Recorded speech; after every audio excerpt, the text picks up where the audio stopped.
Hello guys, welcome back to our channel of the scientific गुरु।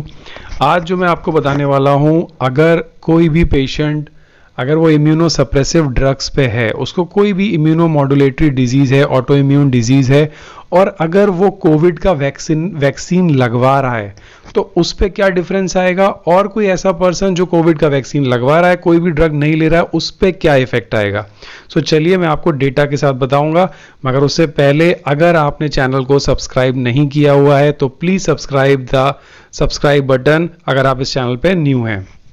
तो देखिए होता क्या है, हम वैक्सीन लेते हैं पैथोजन से बचने के लिए। जब वैक्सीन ली जाती है तो अपना इम्यून सिस्टम एक्ट करता है और बॉडी को प्रोटेक्ट करता है, फाइट करता है पैथोजन से लड़ने के लिए। बट कुछ ऐसी ऑटो इम्यून डिजीज होती हैं जो हमारे इम्यून रिस्पॉन्स को सप्रेस कर देती हैं, बिकॉज हम कुछ ऐसी ड्रग्स पे होते हैं, इम्यूनो सप्रेसिव ड्रग्स, जिसकी वजह से वैक्सीन का इम्यून सिस्टम पे वो इफेक्ट नहीं आता जितना आना चाहिए। मैं आपको एक स्टडी बताता हूँ, कैंसर सेल में पब्लिकेशन हुआ है, जिसमें उन्होंने कोविड वैक्सीन का इफेक्ट देखा कैंसर पेशेंट्स पे। क्लिनिकल ट्रायल हुआ, 200 पेशेंट्स को देखा गया।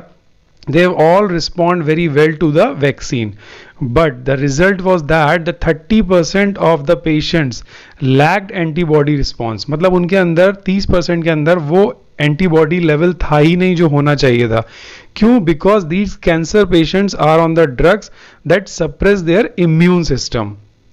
दूसरा एग्जाम्पल, एक annals of rheumatic disease journal में पब्लिश हुआ है, जिसमें उन्होंने इन्फ्लेमेटरी डिजीज पेशेंट पे स्टडी की, उनको mRNA वैक्सीन दिया और उन्होंने ये देखा कि 62% the patient showed good response towards antibody. That means only 62%, 40% ने रिस्पॉन्स नहीं किया। क्यों? क्योंकि वो इन्फ्लेमेटरी डिजीज पे थे। उन्होंने ह्यूमरल और सेलुलर इम्यून रिस्पॉन्स देखा, CD4 CD8, and they have reported that only 60% of the patients has been reported. मैं आपको एक डेटा बताता हूं कि that 1/10 of the global population की बात कर रहा हूं मैं, 1/10, that is around 700 million of the global population is suffering from autoimmune disease. That means इतने लोग कोई ना कोई इम्यूनोसप्रेसिव ड्रग्स पे हैं। सो आप सपोज करिए जो पोस्ट ट्रांसप्लांट पेशेंट्स हैं, जिनका ऑर्गन ट्रांसप्लांट हो रहा है, उनका इम्यून सिस्टम को सप्रेस किया जाता है। कैंसर पेशेंट्स का, उनकी कैंसर थेरेपी चलती है, इम्यूनो सप्रेशन होता है। सो अगर कोई ऐसा पेशेंट है जिसकी इम्यूनो सप्रेसिव थेरेपी चल रही है, सो उसका इम्यून सप्रेशन होगा और वैक्सीन का जो एंटीबॉडी टाइटर आना चाहिए वो नहीं आएगा। तो ऐसा नहीं कर सकते कि हम अपनी मेडिकेशन को पोस्टपोन कर दें। सपोज हमको वैक्सीन लगवाना है तो हम ये मेडिसिन नहीं लें, ऐसा पॉसिबल नहीं है। So postpone of this medication is not recommended for long term use. अगर आप वैक्सीन ले रहे हैं कोविड की, so the only possible way to enhance this antibody response of the vaccine among the autoimmune patients, cancer patients, inflammatory disease patient is third shot of vaccine, means booster dose. आपको booster dose लेना पड़ेगा।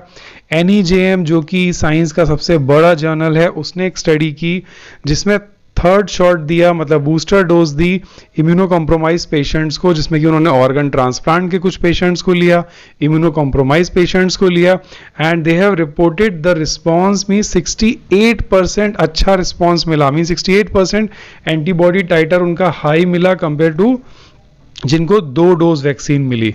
सो अभी हो सकता है आने वाले time में वैक्सीनेशन में बूस्टर डोज भी स्टार्ट हो जाए, बिकॉज 2 डोज से एंटीबॉडी टाइटर लेवल उतना अचीव नहीं हो रहा है। सो इसका सिंपल सा तरीका है, you have to go for the antibody test. आप एंटीबॉडी टेस्ट करवाइए which will confirm your level, because most of the population are on immunosuppressive drug. So go for antibody test and just read out what is your antibody titer, which will help you कि आपको booster dose लेना है कि नहीं लेना है। I hope this information is very useful. और आपको कौन सा एंटीबॉडी टेस्ट कराना है, मैं ये नेक्स्ट डिटेल वीडियो में आपको एक्सप्लेन करता हूँ। So thank you for listening, for watching this video. Please hit the like button if you like the video. Thank you.